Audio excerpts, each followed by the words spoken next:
Sare, wali Mas Sare. Bab 3573 Kota Awan. Ye Chong dan Qiu Xiaosui sedang duduk di bus dan memasuki Yuncheng. Tak disangka, meski terlihat berantakan, bus tersebut tetap memiliki fungsi pengenalan radio. Saat memasuki Yuncheng, pengeras suara mobil mengingatkan saya pada perkenalan suara seorang wanita. Yuncheng adalah kota yang penuh gaya retro. Gaya arsitekturnya memadukan gaya klasik dan modern, memberikan kesan ruang dan waktu. Selamat datang semuanya di Yuncheng. Saat Anda menjelajahi kota ini, jalanan dipenuhi deretan bangunan bata merah dan ubin hijau. Dinding luarnya ditutupi tanaman ivy, menambah sentuhan kehidupan pada kota. Begitu memasuki kota ini, Anda pasti akan terpesona dengan pesona uniknya. Setelah mendengarkan pengumuman tersebut, bus pun datang. Ye Chong dan Qiu Xiaosui turun dari mobil dan meninggalkan stasiun. Tingkat modernisasi di Yuncheng memang tidak tinggi. Jumlah mobil tidak banyak, namun lebih banyak sepeda dan pejalan kaki, membuat ritme kota tampil lebih santai. Di jalanan, dering bel sepeda dan celoteh serta gelak tawa para pejalan kaki terjalin membentuk pemandangan kota yang unik. Acara malam thriller 3 hari baru-baru ini membenamkan seluruh kota dalam suasana misteri dan kegembiraan. Jendela-jendela toko di kiri kanan jalan dipenuhi dengan dekorasi berbagai macam hantu, dari vampir hingga zombie, dari penyihir hingga manusia serigala, dengan berbagai macam gambar, membuat orang merasakan serunya malam horor terlebih dahulu. Qiu Xiaosui dan Ye Chong sedang berjalan di jalan.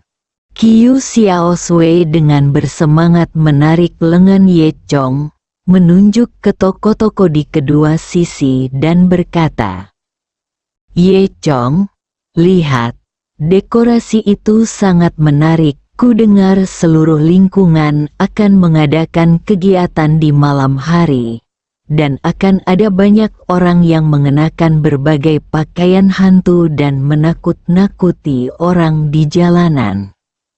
Ye Chong melihat kegembiraan Qiu Xiaosui dan tidak bisa tidak terpengaruh oleh kebahagiaannya. Dia berkata, "Kedengarannya menarik. Saya harus pergi dan memeriksanya malam ini." Setelahnya, kedua orang tersebut berjalan menuju blok tempat acara akan diadakan malam ini.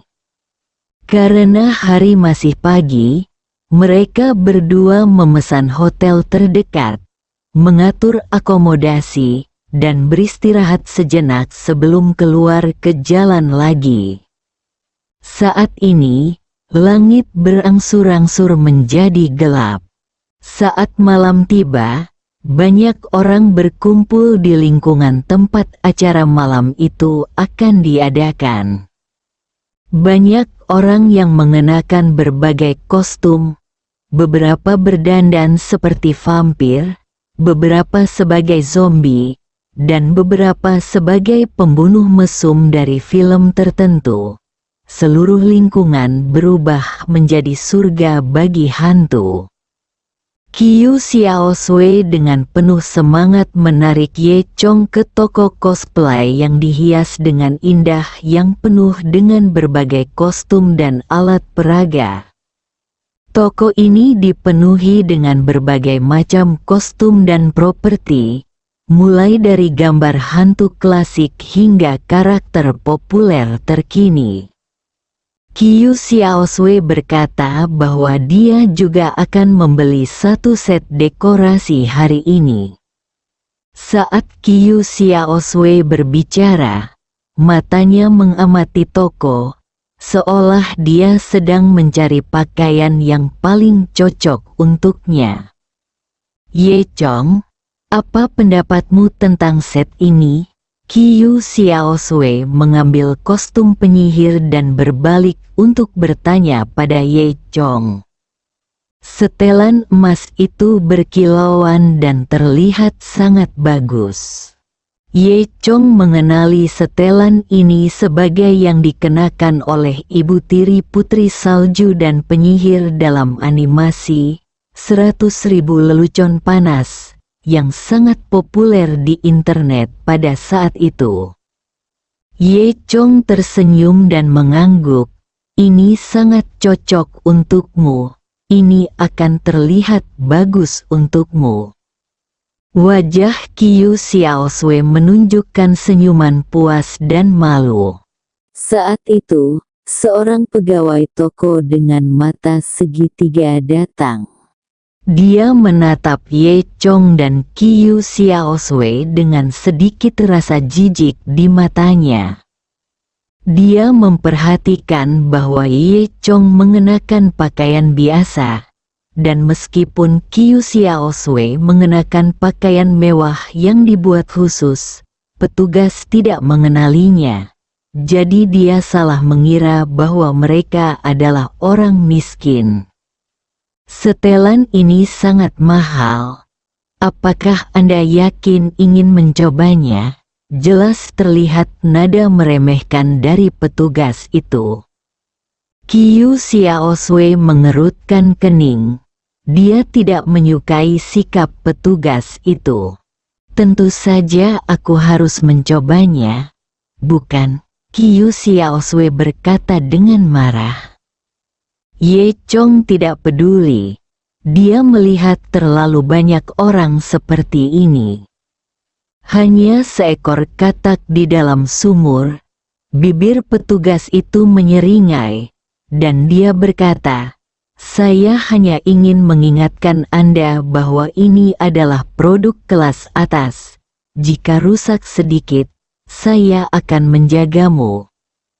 Qiu Xiaosui tidak senang dan hendak berbicara. Saat itu, seorang pria gemuk berminyak berjalan mendekat. Kepalanya yang besar dan berminyak ditutupi gel rambut, rambutnya berdiri tegak, dan wajahnya berkilau. Dia mengenakan kemeja bermotif bunga terbuka, memperlihatkan rantai emas besar berkilau, yang membuatnya tampak seperti orang kaya. Mata pria gendut itu menyapu tubuh Qiu Xiaosui, dan dia berkata dengan ekspresi tidak senonoh, "Hei, cantik, pacarmu tidak mampu membelinya. Jadi bagaimana kalau aku membelikannya untukmu?" Di belakang pria gendut itu ada beberapa adik laki-laki, yang juga mulai membuat keributan. Mata mereka penuh dengan senyuman jahat. "Benar, cantik, kakak tertua kita yang kaya."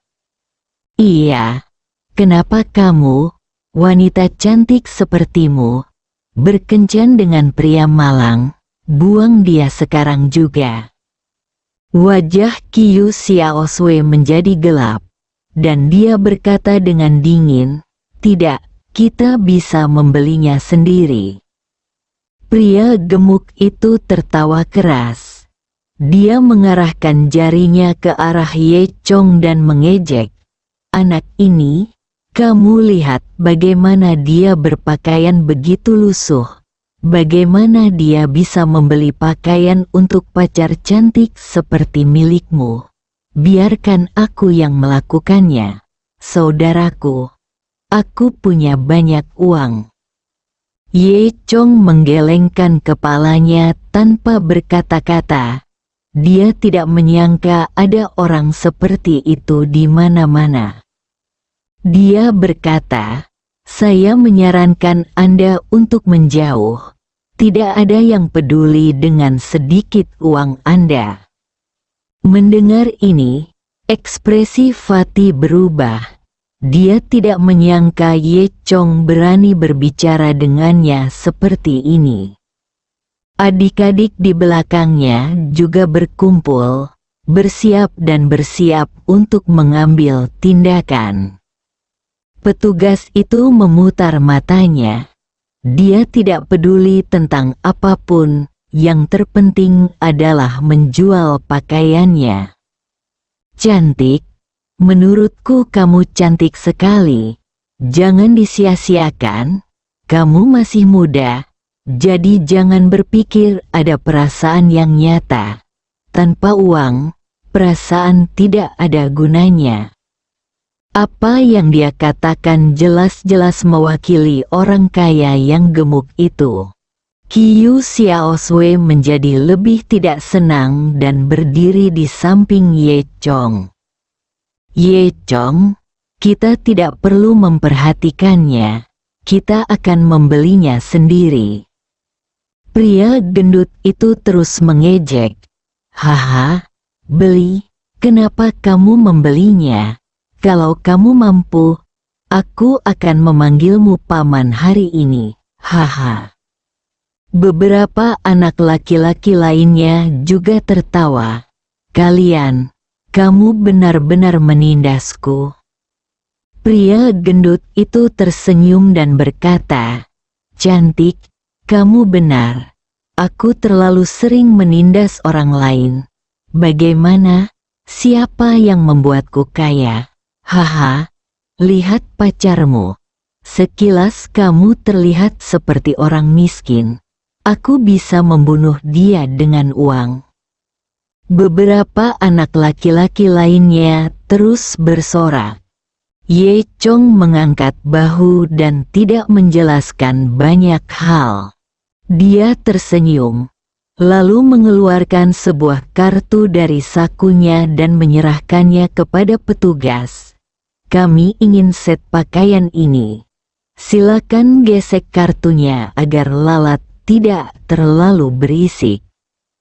Melihat Ye Chong mengeluarkan kartu itu, semua orang tertegun sejenak. Petugas itu mengambil kartu itu, dan sedikit keterkejutan muncul di matanya. Dia jelas tidak menyangka Ye Chong masih memiliki kartu itu. Pria gendut itu mencibir dan berkata dengan nada mengejek, haha, pamer dengan sebuah kartu. Saya berani bilang kamu bahkan tidak punya 3.000 yuan di kartu itu, kan? Bersambung.